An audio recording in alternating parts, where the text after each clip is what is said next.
Il se trouvait souffrant et m'a dit de demander et de lui faire du thé.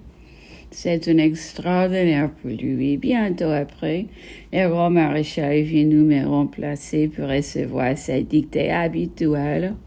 Après dîner, l'empereur s'est occupé, la plume à la main, à chercher le rapport du sol productif de l'Égypte avec celui de la France. Il a trouvé celui de la France beaucoup inférieur à celui de l'Égypte. Ce calcul se faisait sur les aperçus statistiques de la France par Peuchet. L'empereur était satisfait de ce résultat. Tel avait été d'avance son opinion. De là sont venus naturellement beaucoup d'autres objets. La population probable et possible de l'Égypte au temps ancien. Quelle avait pu être celle des Israélites si dans le peu de temps qu'ils y étaient demeurés captifs, ils avaient un peu se croître au point où nous dit l'Écriture. Et l'empereur m'a dit de lui porter le lendemain quelque chose sur ce sujet. Enfin, l'on s'est arrêté longtemps sur les probabilités de la vie humaine dont les tableaux se trouvaient dans le même ouvrage de Peuchet. L'empereur a dit à ce sujet des choses fort spirituelles, tout à fait neuves et piquantes. J'ai porté à l'empereur le calcul que j'ai imaginé sur le problème qu'il m'avait donné la veille. Le résultat ne l'a pas peu surpris. Elle lui a fourni bien de dissertations. Voici le résumé que j'ai présenté. Les Israélites ont demeuré de 100 ans en Égypte.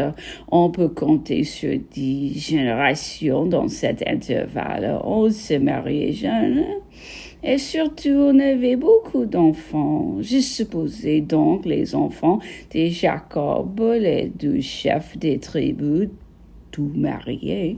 J'ai supposé aussi, mais peu de moments, chacun d'eux ayant le même nombre d'enfants ou 6 couples et ainsi de suite. La 6e génération se trouvait alors composée de 2 milliards. 40, 100, 80 millions, 64 704 individus, mais la génération qui précède cette 10e est encore moins celle qui est au-dessus vivant en même temps. Dès lors, quelle effroyable quantité de chiffres. Toutefois, est-il donc qu'on peut diminuer hardiment le nombre d'enfants, compter à son aise sur les mortalités, les accidents, les épidémies, et qui demeura toujours certain aucun calcul ne peut amener à contredire les récits de Moïse. L'empereur s'est occupé quelque temps à chercher et à faire ressortir tous les vices de mon raisonnement et s'en est fort amusé. Pendant le dîner, il s'est exercé à son anglais en faisant à mon fils dans cette langue des questions sur l'histoire et la géométrie. Après dîner, l'empereur a pris l'Odyssée, dont la lecture a été une véritable charme pour nous.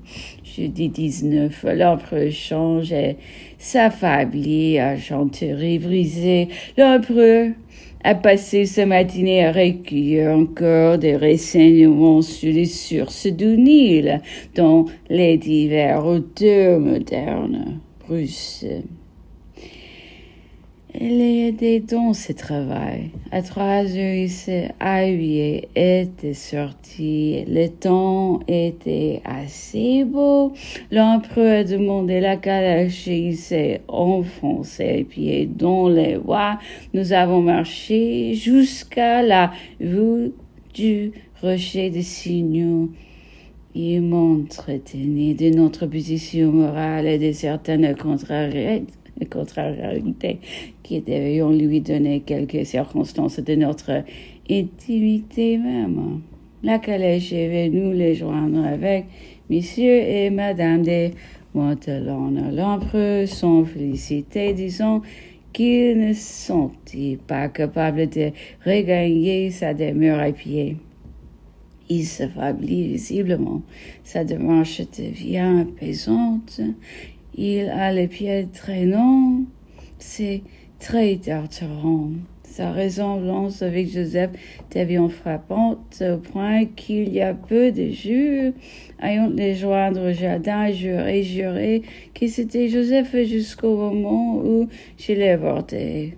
D'autres on en était frappés comme moi, ce qui nous a fait dire que si nous croyons à la prévision ou la double vue des Anglais, dont j'ai parlé dans un autre endroit, nous devions nous éteindre.